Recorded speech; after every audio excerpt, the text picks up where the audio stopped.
Guys, आप सभी लोगों का स्वागत है क्यूरेटिव योगा का एक नए फ्रेशर कमाल एपिसोड में। नमस्कार दोस्तों, मैं हूं अंतरीप और आप देख रहे हैं क्यूरेटिव योगा। तो चलिए नया कुछ देखते हैं, नया कुछ सीखते हैं। जैसे कि दोस्तों मैंने पिछले कई वीडियोस में आप लोगों को बता चुका हूं कि हठयोग प्रदीपिका, जैसे हम एक सीरीज़ अभी कर रहे हैं, डिस्कस कर रहे हैं, उसके बारे में पढ़ रहे हैं। तो हठयोग प्रदीपिका का जो है हर एक कंसेप्ट को हम छोटे छोटे वीडियोस बना के उसके ऊपर लेक्चर सीरीज बना के हम यहाँ पर डाल रहे हैं, ताकि क्या होता है, कई बार आपको कुछ कंसेप्ट पढ़ना होता है जिसके लिए आपको ढूंढना पड़ जाता है कि भाई ये कंसेप्ट मिले कहाँ। तो ताकि किसी भी तरीके से आपको मुश्किल की फेस ना करना पड़े, किसी भी तरीके से आप लोगों को कुछ तकलीफ़ महसूस ना करना पड़े, इसीलिए जो है हम हर एक टॉपिक पर डिसाइड किया है कि वीडियो बनाएंगे, लेक्चर बनाएंगे और उसको जो है अपलोड करेंगे। रेगुलर क्लासेस जो है वो तो चल ही रहे अलग से, वो अलग है, लेकिन यहाँ पर जो है आपको हर एक माइन्यूट से माइन्यूट डिटेल की वीडियो मिल जाएगा। तो बिल्कुल उसी तरह जैसे आप लोगों को हर एक टॉपिक पर वीडियो मिलते आ रहे हैं, तो ये जो है आज का जो हमारा कंसेप्ट है, आज का जो टॉपिक है, ये है यम एंड नियम डिस्कस्ड इन हठयोग प्रदीपिका। तो चलिए आगे बढ़ते इस टॉपिक पर और देखते हैं कि यम नियम के बारे में हठयोग प्रदीपिका में क्या कुछ बताया गया है। जैसे कि आप लोग देख पा रहे हैं, तो हठयोग प्रदीपिका में इतना तो हमें पता है भाई, यम जो है वो भी है 10 और नियम जो है वो भी है 10, यानी 10 यम और 10 नियम के बारे में कहते हैं हठयोग प्रदीपिका। 10 यम और 10 नियम के बारे में कहा जाता है हठयोग प्रदीपिका में। तो चलो अब इसके बारे में थोड़ा बात कर लेते हैं। यम कहते हुए यहाँ पर मैं तो कहता हूँ यार कि सबसे बढ़िया है कि श्लोक याद कर लो, क्योंकि अगर आप लोग यहाँ पे श्लोक नहीं याद करोगे तो सीक्वेंस याद नहीं रहेगा, और ये सीक्वेंस बहुत ज़्यादा इंपॉर्टेंट है। भले आप यूजीसी नेट के पर्सपेक्टिव में पढ़ रहे हो, भले आप यूजी स्टूडेंट्स हो, भले आप पीजी स्टूडेंट्स हो, ये सीक्वेंस आपके लिए बहुत ज़्यादा महत्वपूर्ण होता है। तो इसीलिए जो है हम इस सीक्वेंस पे इसको पढ़ेंगे। सीक्वेंस जो है ऐसे करके यहाँ पर श्लोक बताया गया है। श्लोक नंबर है 1/17, हठयोग प्रदीपिका 1/17। इस श्लोक को याद कर लो, नंबर भी याद रखना। कई बार जो है नंबर से क्वेश्चन पूछे जाते हैं, कई बार हमने देखे है क्वेश्चन जो है नंबर से सीधा सीधा पूछ लिए। तो श्लोक क्या है? श्लोक है अहिंसा सत्यमस्त्यम ब्रह्मचर्यम क्षमाधृति दयार्जवम मृताहारम शौचम चैव यम दशा। ये कहते हैं यम के बारे में कहते हुए, क्या कहते हैं? अहिंसा सत्यमस्त्यम ब्रह्मचर्यम क्षमाधृति दयार्जवम मृताहारम शौचम चैव यम दशा। हम 1 by 1 आएंगे इस पे। उसी श्लोक में है, उसके बाद ही बताया जाता है नियम के बारे में। उसी श्लोक में उसके बाद ही बताया जाता है नियम के बारे में। क्या कहते हैं? तप संतोष आस्तिक्यम दानम ईश्वर पूजनम सिद्धांत श्रवण सिद्धांत वाक्य श्रवणम सिद्धांत वाक्य श्रवणम ह्री मृति जपी मति जपो व्रतम।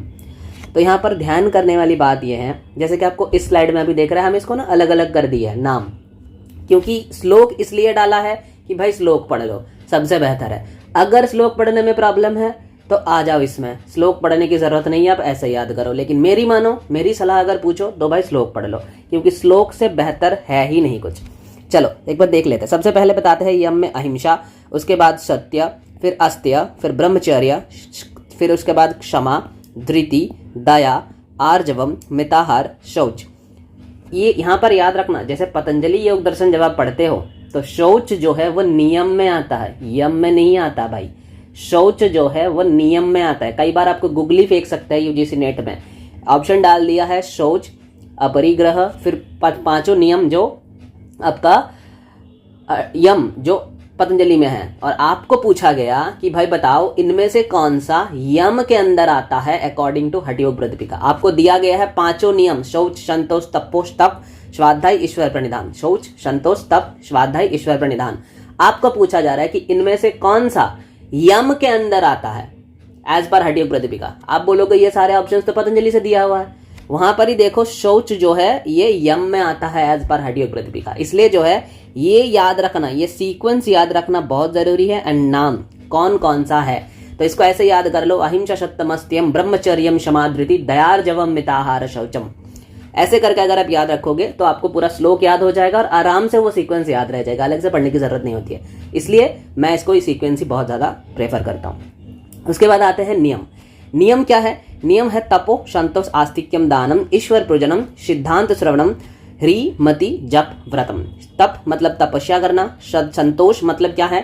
संतुष्टि होना, मतलब जो है वही सही है, इससे ज्यादा नहीं चाहिए। आस्तिक्यम, उसके बाद है दान, दान ध्यान करना, ईश्वर पूजन, ईश्वर की पूजा अर्चना करना। सिद्धांत श्रवण, सिद्धांत वाक्य का मतलब है जो वेद वाक्य हैं उसको श्रवण करने के लिए बोली गई हैं। री मतलब आपकी बुद्धि। मति जप, जप मतलब जप करना, नाम जप करने के बारे में कहा गया है। हुतम याद रखना, हठयोग प्रदीपिका, हठयोग प्रदीपिका में व्रतम शब्द का इस्तेमाल नहीं होता। हर एक जगह आप जहाँ कहीं भी नियम पढ़ोगे, एक लौता टेक्स्ट है हठयोग प्रदीपिका जहाँ पे हुतम कहा गया है, बाकी सारे के सारे जगह व्रतम कहते हैं, सारे के सारे जगह। तपो संतोष आस्तिक्यम दानम ईश्वर प्रजनम सिद्धांत श्रवणम री मति जपो होतम। अब आप बोलोगे सर आपने यहाँ से यहाँ तक का जो है वो हाईलाइट क्यों किया, ये दोनों को यहाँ पर हाईलाइट क्यों किया? क्योंकि ये सारे जो है अब जैसे ही अलग जो और भी जो हठयोग के ग्रंथ है, जैसे फॉर एग्जाम्पल आप ले लो शिव संहिता ले लो, अब जैसे और जो हठयोग ग्रंथ है वहां पर वशिष्ठ संहिता, शिव संहिता, गोरख संहिता, ये जितने भी हैं आठों टेक्स्ट, यहाँ पर कई ऐसे टेक्स्ट है जहां पर आपको यम नियम देखने को मिलता है। तो अगर आप उस टेक्स्ट में यम नियम को ढूंढोगे, वहां पर जाकर अगर आप यम नियम पढ़ोगे तो आपको देखने को मिलेगा ये जो हाईलाइटेड एरिया है यहाँ पर ही बस आगे पीछे है, सीक्वेंस अलग है, नाम सबका सेम है, सीक्वेंस अलग है, और एक जगह आपको सबसे डिफरेंट मिलेगा, दैट इज दिस पोर्शन। क्या है? हुतम। ये हुतम कहीं पर आपको नहीं मिलेगा। हर एक जगह जहां कहीं भी आप हठयोग में पढ़ोगे यम नियम के बारे में या उपनिषद में पढ़ोगे, वहां पर आपको देखने को मिलेगा हुतम के जगह व्रतम, हुतम के जगह जो है वहां पे व्रतम हो जाता है। ठीक है, तो इसके ऊपर हालांकि एक कंपैरिजन वीडियो मैंने डाल दी है, ऑलरेडी मेरे चैनल पे है। अगर आप लोग नहीं देखे हो तो डिस्क्रिप्शन बॉक्स में उसकी लिंक दी हुई है, अब वहां से जाकर देख सकते हो, आई बटन से भी आप जाके चेक कर सकते हो।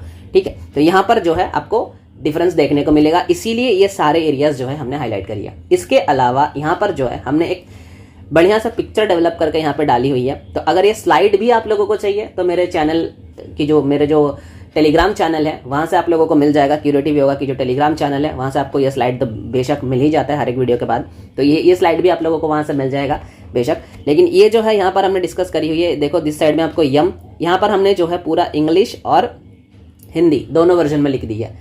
इंग्लिश में उसका मीनिंग लिखा हुआ है और हिंदी में जो है जो उसका एक्चुअल टर्म है संस्कृत वाला वही लिखा हुआ है। अहिंसा सत्यमस्त्यम ब्रह्मचर्यम क्षमा धृति दार्जवम मृताहार शौच, ये 10 हो गया आपका यम, और इधर से अगर 10 तब देख लो जो है तब संतोष आस्तिक्यम दानम ईश्वर प्रजनम सिद्धांत श्रवणम ही मति जपो होतम, ये जो है आपका 10 नियम हो गया। ठीक है, तो बस फिलहाल वीडियो में इतना ही, यम नियम के बारे में ही बस इतना सही वीडियो था। अगर कहीं आपको जरूरत पड़े यम नियम के बारे में तो आप आके तुरंत ये वीडियो देख सकते हैं। तो चलिए इस वीडियो में इतना ही, मिलते हैं अगले वीडियो में with a detail explanation of another topic. तो बस फिलहाल वीडियो में इतना ही, मिलते हैं आप लोगों के साथ अगले वीडियो में। तब तक के लिए stay happy, stay healthy and keep doing yoga. धन्यवाद।